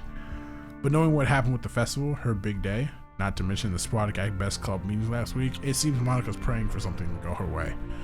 Oh, sure. I'll sign. Taking her pen, I sign off on it. Handing over to Natsuki, I nod to her. She scrawls her name down. Thanks, guys. I'm sure she'll really appreciate it coming from all of us. Taking the card back, Monica folds it shut and slots into the envelope. She neatly puts the card back in its place, wedged between 2 cups. Turning back, she gives us a double thumbs up before zipping the bag up, hiding the tea set from view. So, where is Sayori? Oh, you took her the long way around since, I needed some time to catch up with you. Oh, how could I forget? You two brought your poems, right? For once, I have an answer. In my bag, yeah. Same here. Oh, perfect. Well, it looks like this thing is gonna go off without a hitch. It's not gonna go off without a hitch, is it? Ah, shit. Natsuki takes notice that I'm motioning towards Parfait Girls and returns to her page. Monica takes a seat at the teacher's desk, tapping her fingers on the desk. The 3 of us sit in silence, waiting for Sayori and Yuri. Oh no. Snacks. Huh? Monica rises from the chair, heading towards the door. I'll be right back, guys. I gotta go get the snacks from my locker. Oh, okay. Just as Monica... Fuck. Okay, well, it's fine. We're good. That's when I'm... Oh, hey, Monica. Monica passes by them without a word, disappearing down the hall. Where's she? The 4 of us gather around some desks that have been pushed together. She said something about going to get some snacks. Ooh, snacks! Yeah, hopefully she won't be gone for long. Luckily, it only takes a minute or 2 for Monica to return with a frankly ridiculous supply of snacks. She's standing in the doorway, arms filled with chocolate bars, cookies, and peanut butter crackers, all of which I recognize from the store. Sure enough, I can spot the white chocolate bar buried somewhere in there. Oh, wow. You weren't lying when you said snacks, Monica. Well, there wouldn't be a proper welcome back without them. Monica empties her arms onto the desk before taking her own seat opposite Natsuki and I. Careful, Monica, you nearly spilled the goods. Sorry, I'm just excited to have our vice president back. I really want this to be a special occasion. I can already see the problem. I can see a problem rising. Yuri, do you want to do the honors? Well, of course. Well, now that everyone's here, Monica and I had actually prepared a surprise for everyone. Monica strides over to the teacher's desk and unzips the backpack lining in wait. The new tea set's revealed to everyone. I feign surprise. It's not much, but I thought it'd be nice to share. Ooh, this looks so elegant. Thanks, Yuri. Thank you. And hey, the cups are bigger. Thanks, Yuri. This must have taken a lot of preparation. Thanks. Seems Yuri can hardly contain her excitement. Oh, it's nothing. I couldn't have done it without Monica though. Oh, don't mention it, Yuri. So, would anyone care for some tea? That'd be lovely. Oh, yes, please. Ditto. Yeah, thank you. Noting the reception, Yuri carefully whisks the literature club's new teapot away. I can't help but smile. It's been a while since I last saw everyone in the club all gathered together and happy. As though the thought crosses my mind, Monica reaches into the bag, pulling out the card from earlier. Sorry? It's for you. From all of us. Sari carefully opens it, taking care to avoid ripping the envelope apart. She takes a moment to read before closing it back up and slipping the card back into the envelope. Oh, thanks. It's no problem. Just wanted you to know that we care. And we're here whenever you need it. That means a lot. But it's okay, you don't need to worry about me. Oh, I just wanted to make sure you're comfortable here. Thanks, Monica, but as long as I'm here, I'm as comfy as it can be. I'm really relieved to hear that. This is so fucking cringe. Oh, hold that thought. Before Sari can get another word in, Monica motions towards the mountain of snacks. This is cringe. I don't mean to change the subject so quickly, but take your pick. We're celebrating your return after all. Sari shifts in her seat a little, but smiles anyway. These look really nice. And just for you, from the pile, Monica recovers the white chocolate bar, offering it to her. Thanks. Don't mention it. Ah, fuck. You're steering in the right direction.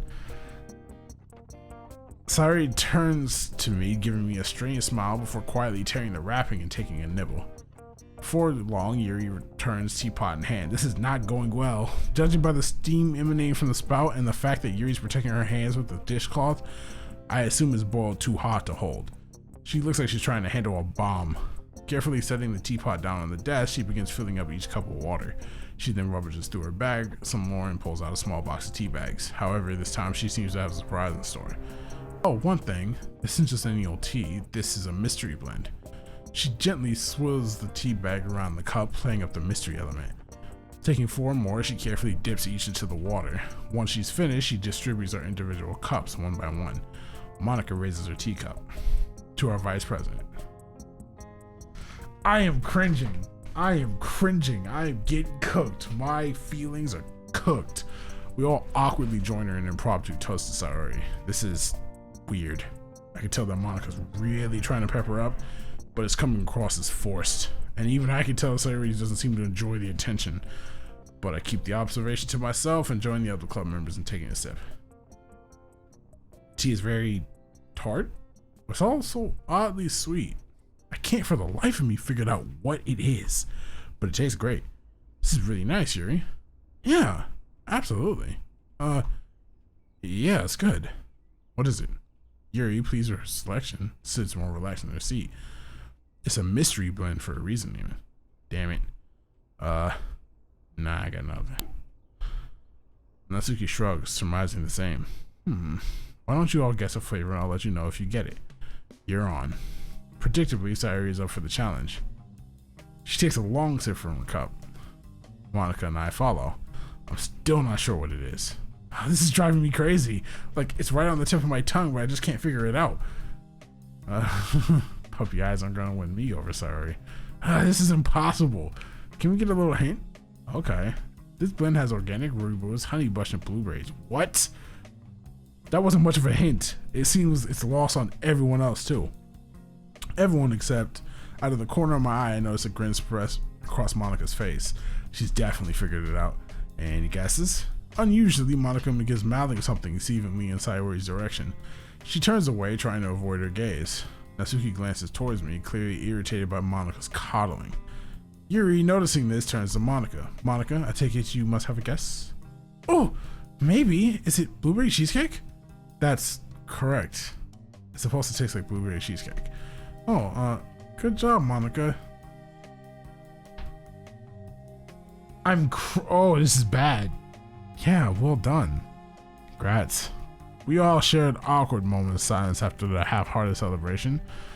The tension in the air is palpable. This is not going good. Everyone saw what Monica tried to do. It just seems nobody wants to address it. Even Monica can sense that she messed up. Sayori crumples the chocolate bar wrapper. Desperate to salvage. No, stop!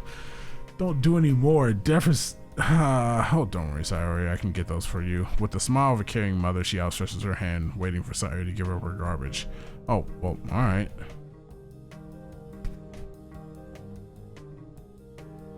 This is bad. This is really bad. Monica trots over to the door and hastily exits the classroom, likely in search of the trash cans down the hall. Taking this moment of solace, Yuri and Sayori seem to quietly convene. It's no wonder who they're talking about. Giving them their privacy, I turn to Natsuki. We need to do something. I've racked my brain before. Poems? Yeah, okay. You bring it up. I might burst a blood vessel if I have to deal with her crap for another minute. Hey, she's trying, even if she is, screwing it up at every turn. Yeah. Right on cue, Monica returns empty-handed. I suppose now is as good as time as any to bring it up. Monica? We were thinking maybe it's a good time to exchange poems. Oh yeah, good idea. As if she's just been blessed by God, Monica snaps to her usual confident self. Okay, everyone, we've not read each other's poems in a while, right? Well, how about we do that now?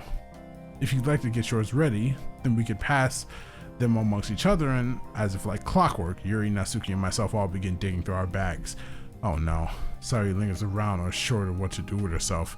Monica, having gotten her poem ready, notices Sayori. I hastily mouth a sorry to her. Sorry, have you got a poem? I mean, I totally understand if you haven't. I know oh my fuck. Guys, you haven't been low priority. I didn't really think to write a poem, but all I've wanted to do since I got home was come back here. Sorry, I didn't mean to assume. Well, in that case, guys, if you want to pack them back up, maybe we'll do this another time. Well, Sayori can join in. Oh, no, it's all right. I'd still be happy to read the others' poems. Besides, I wouldn't want to be the reason to hold everybody up.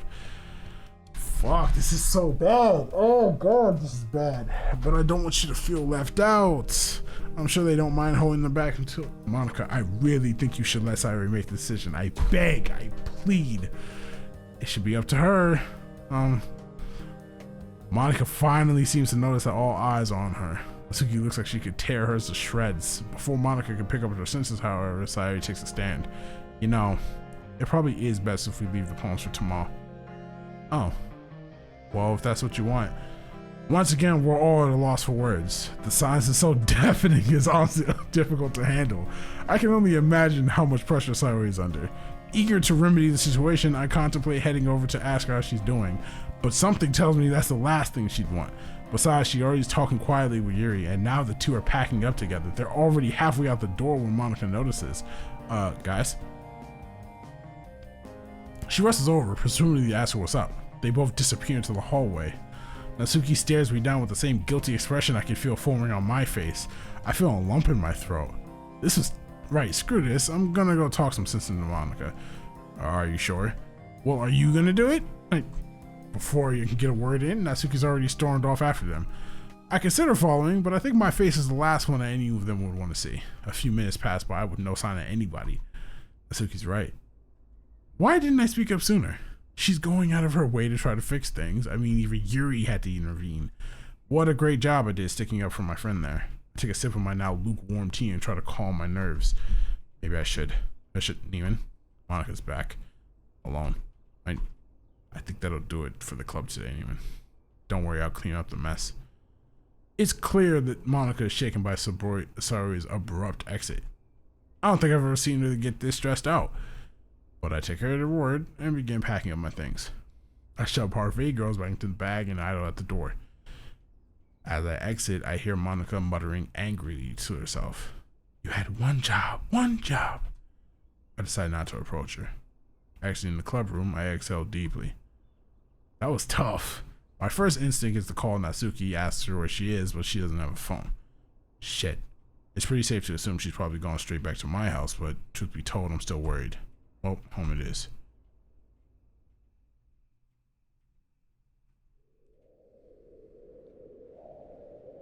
I make my way down the street, my house in sight. I quickly move my pace, anxious to make sure Natsuki's there. Arriving at the front door, I fumble with my keys until I grab the right one. I unlock the door and swing it open. Scanning the entrance, my eyes are drawn to the sight of her bright pink pigtails protruding above the couch. I heave a sigh of relief and come inside to greet Natsuki. Hey. Hi. Cold. Took a seat next to Natsuki, glancing towards the blank TV. She says nothing. I think I'm gonna go check on Sayori in a bit. Good. She contemplates for a moment, head in her hands. God, I knew this would happen. I had this nagging suspicion that it was all going to go wrong. Hell, I even warned you that Sayuri might not take too kindly to be coddled like that. She sighs. I should have said something earlier. And you should have said something, period. I tried to bring myself to explain, but listen, I can't justify it. I just didn't know what to say. Anything would have done. I get the pressure. I felt it too. That's why I went along with the stupid card and the fake surprise. But Neiman, you're always singing her praises. You've known her longer than any of us. You knew she wouldn't like being the center of attention. You knew Monika's special day revolved entirely around making her the center of attention. Why didn't you speak up? Why didn't you? I tried. I know it was too late, but I tried to. She wasn't having any of it. She took off with Yuri the moment I started laying into Monika. What did you say? What do you think? I told her to stop treating Sayuri like some sad puppy, or she would lose the club so desperately she's trying to keep together. And that's why I haven't gone to talk to her yet. I don't think she'd be too keen to hear me out. I mean, you'd think she isn't gonna be kinda blame herself for all this? The thought hadn't even crossed my mind up until now, but it worries me sick. For putting us on the spot, for me lashing out at Monika, for the club probably disbanding. What? The club's actually... She sighs, taking a gulp from her glass of water. I said a lot of stuff I didn't mean to Monika earlier, but I'm not going back there until she gets her act together. And I can't imagine Sayuri at least would want to go back anytime soon either. And then, even if you and Yuri still showed up, there wouldn't be enough members to keep it afloat. Running her hair through her hands, she comes full circle. You need to talk to Sayuri. She'll at least hear you out. You explain that you're very sorry for leaving her high and dry like you did, that you want to make up for it, and you do whatever you can to make it up to her. If she still wants anything to do with me, then I'll help too. And a touch of advice? Don't try to justify Monika's actions to her. You should have been the one to stick up for her. I know. To tell Monika to knock that shit off. I doubt she'll want to hear it, at least not now. I know, and I will tonight. I guess I figured, I don't know, every time I wanted to pipe up, I got caught up in the fact that Monika was just doing what she thought was right. Yeah, sure, she was trying to do the right thing. I mean, that doesn't matter when the right thing in her head is making Sayuri even feel worse than she already does. I mean, God, did you see her face? She was like a rabbit in the headlights. Yeah, but she thought it was right. I'm not going to rip into her just because she didn't know any better. Because, well, look what happened. Are you trying to blame me for this? I'm not blaming anyone here, alright? I'm just saying this isn't as black and white as you're trying to make it out to be. Monika had good intentions. You shouldn't have been so aggressive with her. Then what should I have done? Just sit there and let it happen? Let Sayuri talk to her when she felt the time was right. Aren't you the one so concerned about treating Sayuri like a big girl? So what, you wanted me to sit around and wait until it blew up again? Just because good old Monika thought she was doing the right thing. Of course you'd say that. What do you mean? This is no different to Thursday. Wait, what are you on about? You thought you were doing the right thing, right? When you broke me out of there. I mean, hell, I thought you were too. But now, sleeping with one eye open, waiting for Dad to show up any second, I don't think it was. I should have realized this was a bad idea. I shouldn't have listened to you. I should have just waited out the month until my 18th. Done my time. A swallow. I'm at a loss for words. Every time I try to speak, my mind draws a complete blank. I mean, look, you still don't have anything. If you can't stick up for your best friend, how are you supposed to help me? He could figure it out then. Right now, don't worry. I think I already have it figured out. What do you, huh? Her gaze pierces into my soul. She can't possibly mean. No,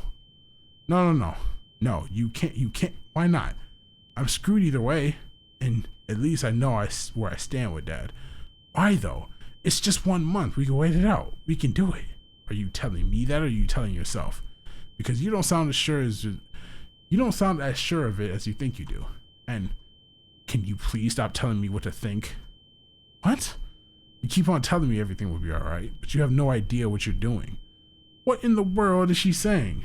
Fuck. I feel like I'm gonna suffocate in here. I need to get out. I need space. Hey, wait, where are you going? I need a few hours. Some fresh air. Wait, Neiman, I grabbed my jacket from the rack on the front door. I have my keys. I'm gonna lock the door behind me once I'm out. Neiman, just wait a sec. Answer for nobody. I'll let myself back in. Neiman, isn't talking the one thing you need to do? I can't talk if I can't think, Natsuki, and I need time to do that. Fine. The word lingers in the air as I reach the exit. Pulling in the door or two, I left myself onto the chilly street. I just fucked that sentence up. Okay, this is getting good. I like this. Now I gotta keep going. Shit. I should talk to her. Next door. I rap on the door harshly. Weather being what it is, I dig into my pocket for my gloves. As I pull them on, I'm greeted by Saori. Neiman, can we talk? Like, now. Like, what? Are you coming inside or what? It's freezing out here. Are you okay with going for a walk? I need some fresh air. Now? It's after dark. Jeez, I guess. I'll grab my coat. Mom's asleep, so I think I'd sneak out for an hour. Do you know where we're... I don't have a clue. I just want to walk. Okay, how about I take you on my little route? Your route? Yeah, you know, to clear my head. By the sounds of things, that's what you need too. Sorry, reaches her. Hey, she got the camo on! She reaches over to her door, pulling a coat off the rack before trudging outside. Taking a left. Sure. Walk past my house. I don't see Natsuki in the window. Down the street, Sayori takes them to the left. I follow. So, you here to talk, right? Yeah. Well, I'm listening. What's up? Well, I think it goes without saying, but I'm sorry for not sticking up for you. I just didn't know how. And I want to make up for it however I can. Even don't worry about it. I don't think anyone really knew what to say. And for what it's worth, I know Monica was just trying to help. She came off a little strong. I'm not upset with her because of that. I understand why she's trying so hard. It's just, even despite her intentions, it doesn't feel good to be babied like that. It's like, it's not that hard to just treat me like she always used to. It makes me feel like I've done something wrong. Yeah. That's why I want to apologize. You really don't have to, even. It was pretty awkward for everyone. I get why you couldn't speak up. It's not just that. I ran into Monica way back on Friday while she was getting supplies for everything. I didn't think much of it at the time. I should have told her to be careful not to overdo it. Well, it's not like you could have known. We make our way down another side street. Noticing the look I gave her, she continues. Neiman, it's not your fault. It's not anyone's fault. You've been my best friend for years. I should have known better. Don't beat yourself up so much. I'm okay, really. It may have been the most tense, uncomfortable 10 minutes since thinking about it. It hasn't really been a very good week. But still, it was just that 10 minutes. It's over now. So don't worry about it. Alright, if you say so. But if it will make you feel better, I accept your apology. You do know you can talk to me if you're ever feeling down, right? Of course. I don't need to be reminded every 3 seconds, you know. Heck, you were the first person I ever opened to about what I was going through. If it wasn't for you, yeah. Besides, isn't that what I'm doing now? Huh, yeah. Time to change the subject. But not to her. Not yet. So how long have you been taking these walks? I used to only walk when I couldn't sleep, but my therapist recommended I do it more often. So now I just do it whenever I feel like I need it. Never really took you for a big walker. That's probably because you were still asleep. I'd be up until like, I don't even know when. And I was sick of doing nothing with that time, so I just walked. At like 5 in the morning. I was probably only out for 10 minutes the first time. And yeah, it helps. For once, I enjoy the silence, even if it's just around the block, you know? And I feel like I can get through the next 12 hours without feeling like a burden to everyone. I feel like it goes without saying now, but you have never been a burden, Sayori. If I ever did or said something that made you feel that way, you didn't, even. Well, you didn't mean to. I still have a hard time thinking otherwise, but these walks usually help take some of the edge off.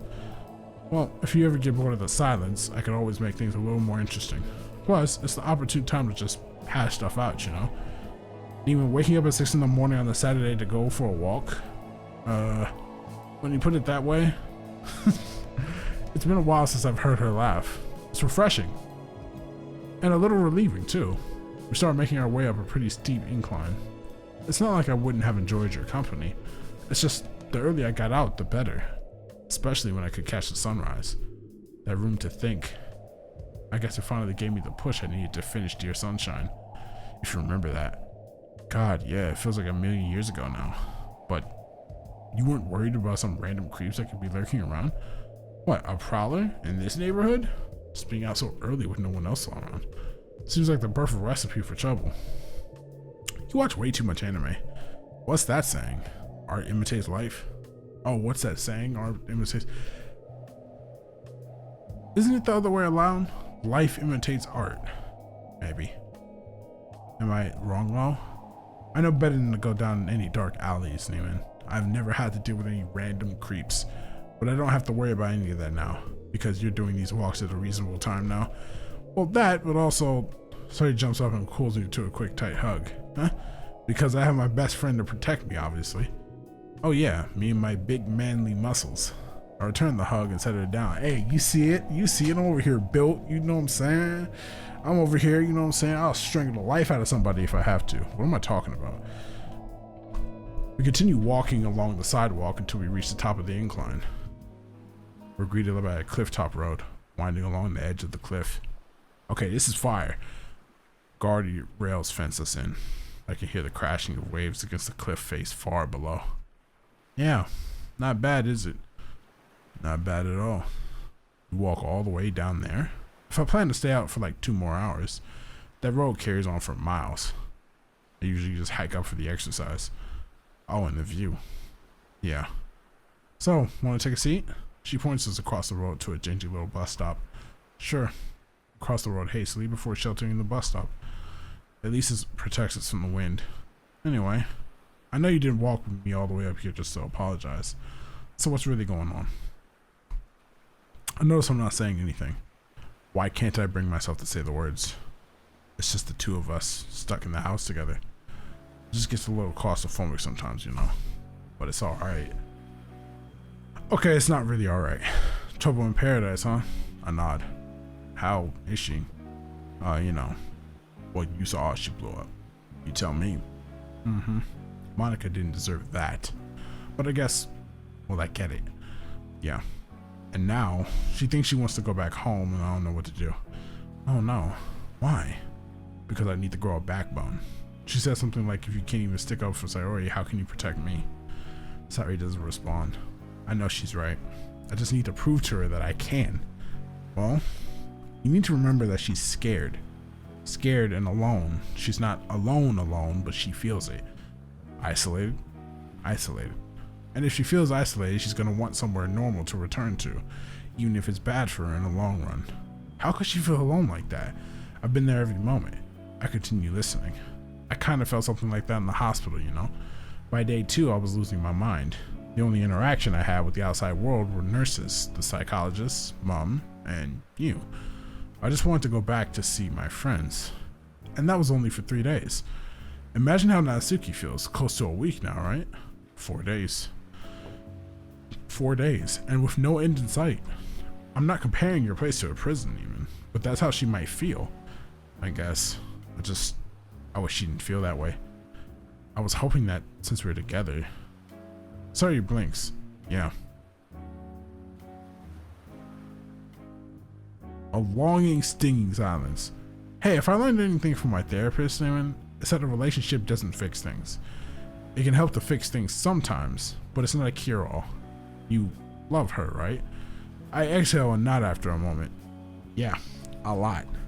Then I think you should sit down with her and talk. Really listen to her issues. But I do listen to her. I've done nothing but she has to feel like she's being listened to, Neiman. Otherwise, neither of you are going to get anywhere. Sari draws a deep breath and looks out towards the sea. I certainly didn't feel listened to back then. And I know now that everyone was, but it's really hard to focus on that in the moment. I think Nat feels the same way after all. I internally shudder at what she, however unintentionally, implied. She pauses for a moment before bringing her gaze back to me. She holds my hand and squeezes it. She's freezing. I can even feel it through my gloves. I know that your first thought is to help and protect your friends. I, of all people, know that. It's one of the reasons you're my best friend. But I think you need to turn it off once in a while, you know? Thank God, finally somebody told me that, because holy shit, this character's been doing nothing but being a fucking, like, Captain Save Everyone. Bro wants to be Superman for literally everybody in his life, and sometimes you just gotta let life happen. If you don't, it makes everything worse. We don't all need saving all the time, and I think you're being more of a protector to her than a friend. Well, boyfriend. And I'm not sure if that's what she needs. If that makes sense, a low-pitched rumble interrupts her. She lets go of my hand before reaching into her pants pocket. Sorry, I've got to take this. Sorry, exit the bus stop. presumably for some privacy. She's quick to answer the call. Hi, Mom. I'm with Neiman. We were just going for it right now? But it's... Okay, Mom. Yeah, I'll be back soon. No, Mom, it's him. We'll be fine. Yes, I'm wearing a jacket. Yes, I'll be okay. Bye. She hangs up before sighing. She wants you home. Yeah, after last week, she started to worry about me a lot. And I have to take my evening medication on time. You think you're going to be able to handle this? I audibly sigh, unsure of how to answer. I suppose so. It's just a little touch and go with Natsuki right now. Yeah. We soak in the silence, both uneasy. Anyway, I do have to get home, so... Yeah, of course. Sari takes off in a hurry. Struggling to my feet, I catch up with her. We begin making our way home, backtracking the way we came. You know, this was nice. Hopefully it makes up for not being able to hang out yesterday. Oh, Neiman, don't worry about it. You were busy. Yeah, I guess. We should do it again sometime soon. Yeah, maybe not tomorrow because Yuri's coming over to help me study, but hey, maybe we could both come over. Have like a study party thing or something. That actually sounds nice. Sure. And thanks, Saori, for everything. I'm glad we cleared the air. And now I know how I can From the end of the street, a car slowly pulls around the corner. The headlights disorient me, and I raise my arm to face to blot it out. As the headlights swing back to the center of the road, I get a good look at it. My blood runs cold as ice. Time slows to a crawl. No, this can't be happening. It can't. An old vintage muscle car. A familiar silhouette at the wheel, illuminated only by the glow of a lit cigarette. I knew this was coming! It's him. But as quickly as the car arrives, it's gone, cruising past us and heading straight up the hill. The fact that he pays us no mind is no consolation. So he turns to me, clearly noticing the look on my face. Neiman, are you? Yeah, I'm... My heart pounds in my ears. I stumble towards a nearby lamppost for support, propping myself up against it. Neiman, what's wrong? Sorry, it's her dad. What? I can't even bear to repeat it. I start to run. I need to get home. She needs to be safe. My knees buckle, my foot slips, and I plummet down to the snowy pavement. Neiman? It quickly becomes a struggle to breathe. All I can force myself to do is memorize. In, out, in, out. Sorry, however, hovers over me, unsure of what to do. Neiman, can you hear me? Just hang on, okay? I'll give you an ambulance. I spring into action, just barely spit out a sentence. No! Just please get me home. Quickly. Sorry balks before nodding. Clasping my hands tightly, she prepares to try and hoist me up. She's saying something, but I've completely tuned her out.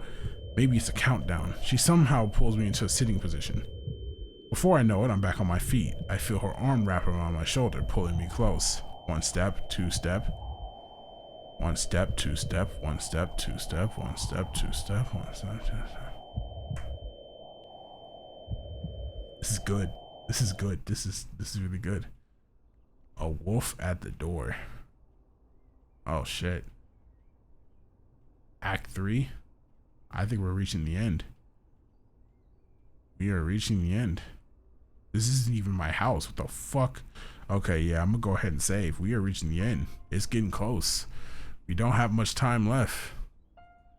I know how this story ends already. I don't know if y'all know how this story ends, but I guess we're going to see it together.